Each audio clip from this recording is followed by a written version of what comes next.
Imagine for a moment being completely trapped on a tiny wooden deck, surrounded by an endless, pitch-black ocean. Weeks have passed with no land in sight. The drinking water has turned foul, the rations are rotting, and quietly, in the dark corners, the crew whispers about a mutiny. They want to turn back before it's too late, but their captain flatly refuses, demanding they press further into the abyss. This desperate life-or-death crisis was the direct byproduct of a high-stakes financial gamble. By the 1400s, Europe was starving for the wealth of Asia. Rulers and merchants desperately wanted access to foreign silk, gold, and especially spices. But getting those goods was nearly impossible. The standard overland routes were extremely long, massively expensive to navigate, and heavily blocked by powerful empires. To solve this bottleneck, a navigator named Christopher Columbus pitched a radical workaround to the Spanish monarchy: bypass the land empires completely by sailing straight west across the Atlantic. There was a massive error in his business plan. Columbus severely underestimated the total circumference of the Earth. Based on the actual size of the planet, his proposed route to Asia was mathematically impossible. Even with those deeply flawed calculations, the promise of infinite wealth was too strong to ignore.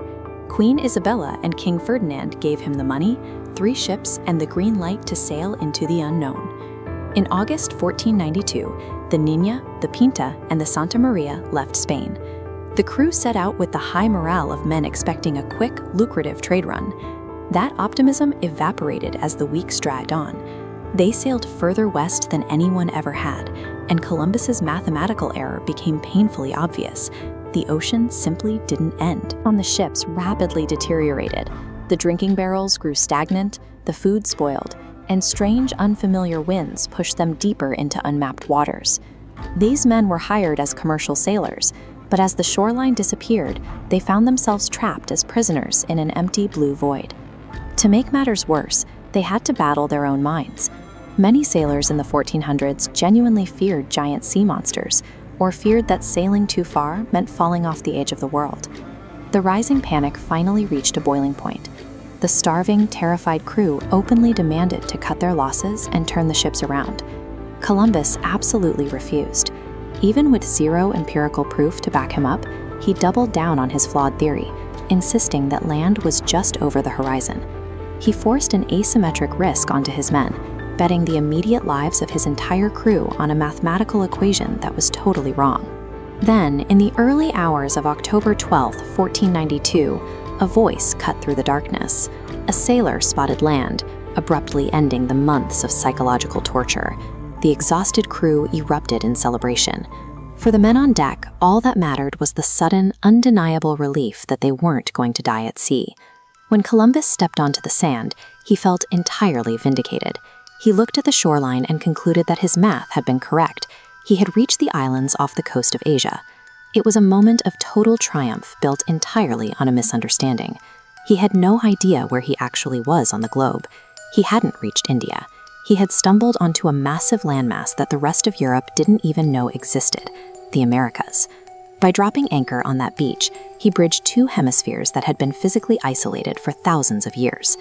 That single accidental arrival triggered a wave of global exploration, conquest, and the rapid rise and fall of new empires.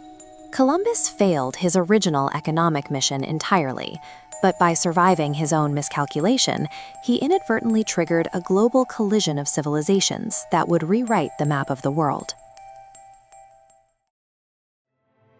After months at sea, Christopher Columbus's boots finally reached the sand. He was certain he was standing on the shores of Asia.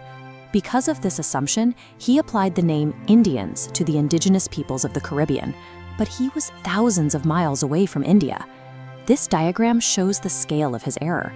A massive, unknown landmass was blocking his path across the Atlantic. Columbus had done more than miscalculate a route. He had misjudged the physical size of the planet. This map shows the European world as Columbus understood it: 3 interconnected continents surrounded by a single, empty ocean. Even after making 3 more voyages to these shores, Columbus never updated his theory. He continued to ignore the physical reality of the continent he was exploring, choosing instead to rely on the fantasy map in his mind. This uncorrected error created a vacuum of information. European powers were about to rush into a world they didn't even know existed. As news of the voyages rapidly spread, Spain, Portugal, England, and France scrambled to launch their own expeditions westward. These empires sought to extract the tremendous wealth seen in these hammered gold coins. The ensuing trade boom introduced entirely new foods to Europe. This illustration shows the potato, previously unknown in the Eastern Hemisphere. Maize was also brought back. These calorie-dense crops transformed European diets, supporting a massive population increase. In the opposite direction, Europeans brought cattle, sheep, and horses to the Americas. The two halves of the world were now physically linked, yet the man responsible for the connection still believed he was on the outskirts of Asia. While European economies expanded, the indigenous populations of the Americas faced a catastrophe. The explorers' arrival brought immediate violence, systemic warfare, and the introduction of brutal forced labor. Europeans also unknowingly carried deadly foreign pathogens. These invisible diseases decimated populations that had no biological immunity to them. Ancient civilizations that had existed for centuries collapsed under the weight of these combined forces. A simple navigational error had evolved into one of the deadliest demographic events in human history. Eventually, another navigator named Amerigo Vespucci looked at the evidence Columbus had ignored. Vespucci realized that the flora, fauna, and massive coastlines he saw did not match any descriptions of Asia. He was the first to state the obvious. This was not a shortcut to India, but an entirely different world. By prioritizing objective observation over his own expectations, Vespucci forced Europe to confront the true map of the Earth. This 16th century map shows the result of that realization. The continents were named America after Vespucci, while Columbus's name was left off the new charts. Columbus himself died in 1506, still stubbornly insisting that he had reached the East. The explorer who initiated the modern global era went to his grave never understanding the world he had helped create.